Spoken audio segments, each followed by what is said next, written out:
Well, that we make progress, and what we train and what we want to see. So I think that's very important. Of course, we have 3 days later also a game in Mexico.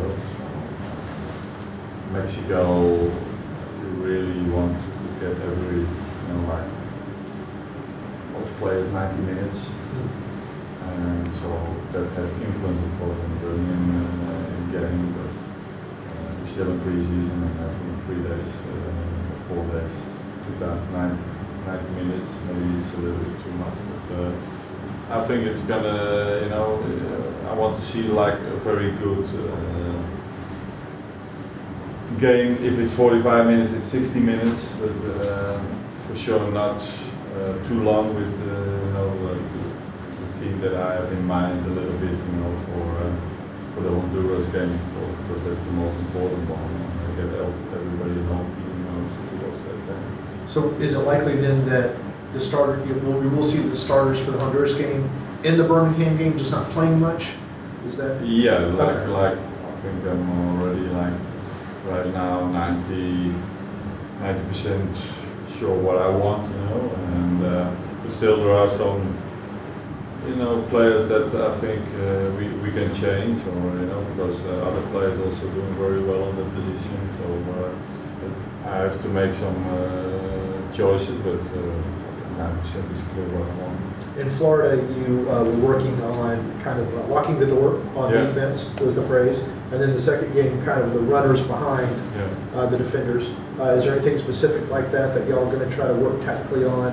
Well, you want to see everything, those 2 topics, you want to see that, but also probably we're gonna, for example, change from system during the game, and that we want to train today, but unfortunately that's not possible. So tomorrow we have to do that, and but it's that we want to achieve that.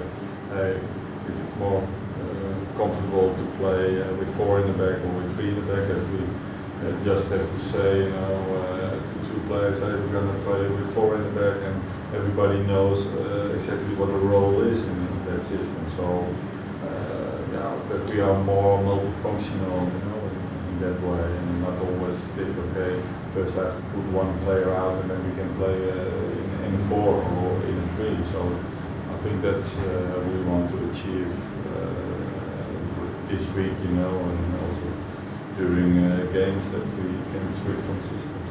Y'all added Matheus Rossetto from Brazil since then. What position, or what positions do you see him playing?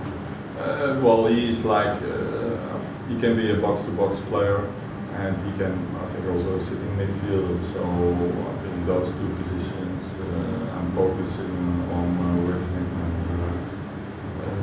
It's up to him, if he comes in the team, of course.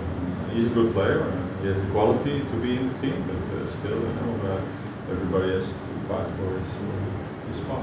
And Walks, same question about Anton Walks. Yeah, Anton, he can be a centre back, but can also play a full back, even, I think he can play a wing back also.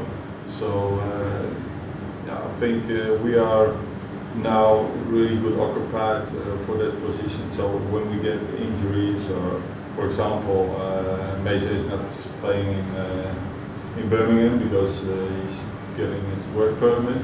So then he's one of those candidates with George Campbell to replace him at that moment. So we're gonna see him probably in the starting 11, against Birmingham. Okay. And, I'm sorry, one more. You said a couple of times you want some depth on the right, either a winger or a midfield or something like that. Is the club any closer to adding that depth? Well, still we are looking for that, and so I think we realize that. I think that we have quite a depth, all positions are quite good covered. If we have injuries or suspensions or something like that we can deal with that, and we've also, most importantly, with quality players. Frank, so it was important for both your clubs to get that central midfielder. You got everything. Rossetto. Yeah, no, we have Eric, we got Jeff, and we got Emerson. Of course, Barco plays a lot of times in the midfield, but that's only 4.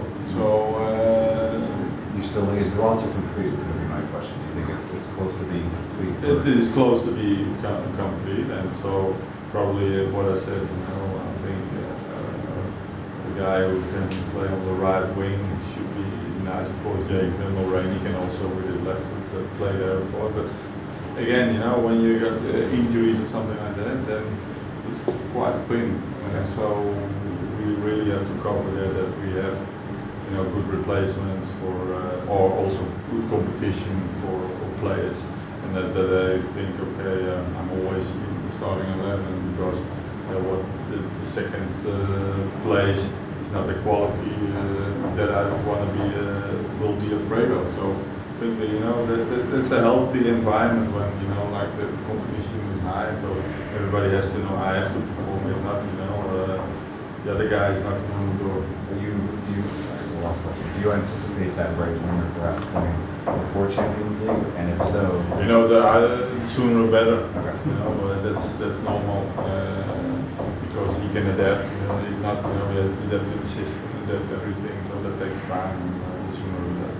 What do you think of the new kits that they released last night, the secondary kits, the gold and the white? What do you think about them? The new kits they released last night, the secondary uniform, the gold and the white uniforms. Do you like them? What do you Oh, think the kids. about them? Oh, yeah. Well, you know, it's always nice, you know, to see new kids, and you know, everybody's excited about it. And, you know, when you are in good shape, it's really good. looks like Real Madrid though. Yeah, well, it's nice, you know, when we have that feeling and the positive arrogancy, you know, I think that's good, but it doesn't mean that you're going to play like Real Madrid. You have to show that we earned this kit, you know, and that's every kit you wear, you have to deserve it, and you know, we want to be a top club, and so you have to be proud to wear this kit. Frank, with a couple weeks until Champions League, how would you compare where the team is now compared to where they were last year in the final weeks before Champions League? I think we are much further. That's my point of view. What I think right now, and because everybody knows what we can expect, but also what we want from each other, you know, in and outside the field. So I think we are much further than last season.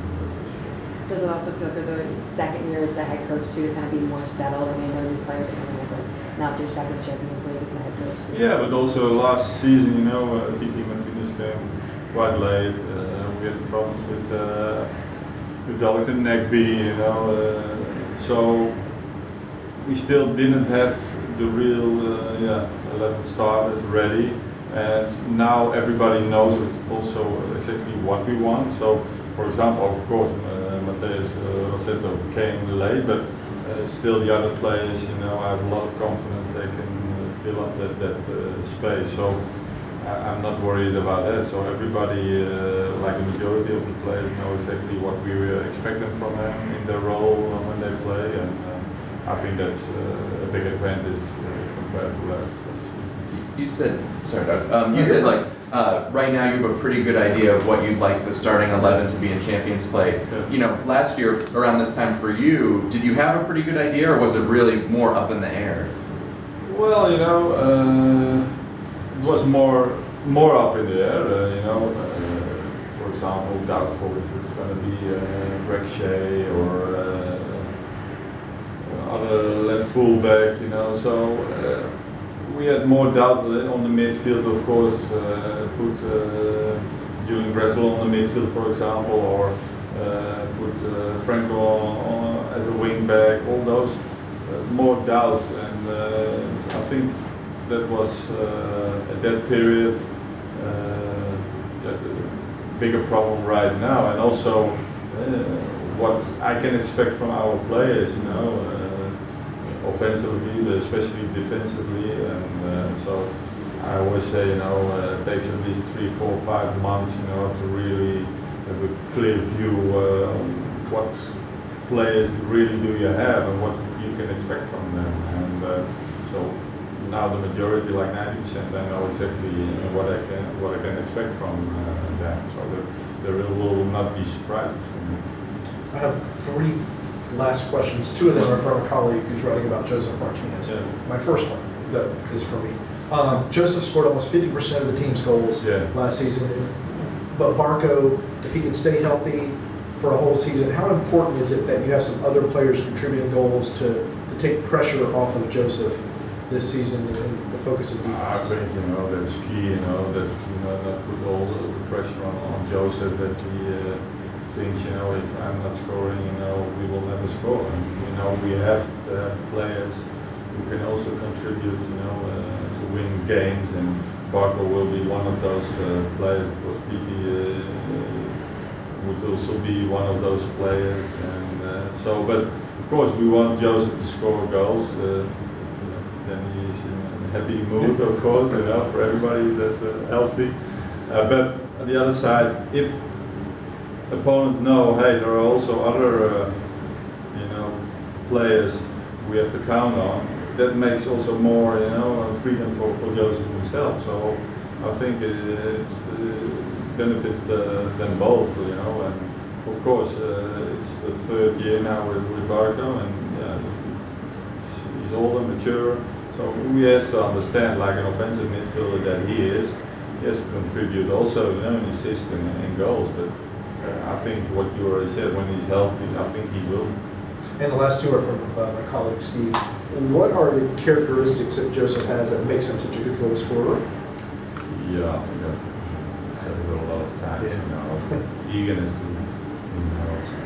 to score goals, not many players, especially then strikers, has that eager to score goals. If it's just a normal training, in the game, his life is about scoring goals, and everything has to move away from that. I have to score goals, and what I always said, Suarez, what I saw when he was in the period of Ajax at that moment, and that's still what I see right now. He has that same DNA, that it doesn't matter if you play against amateurs, if he can score 5 times, he wants to score 5 times, and he will be really pissed off when it's not 5 times. And that's a mentality, that you have, and he has that one. And I saw a lot of strikers, of course, in my career as a coach, but also as a player. And I think Van Nistelrooy was one of them, Lasse Huntelaar also.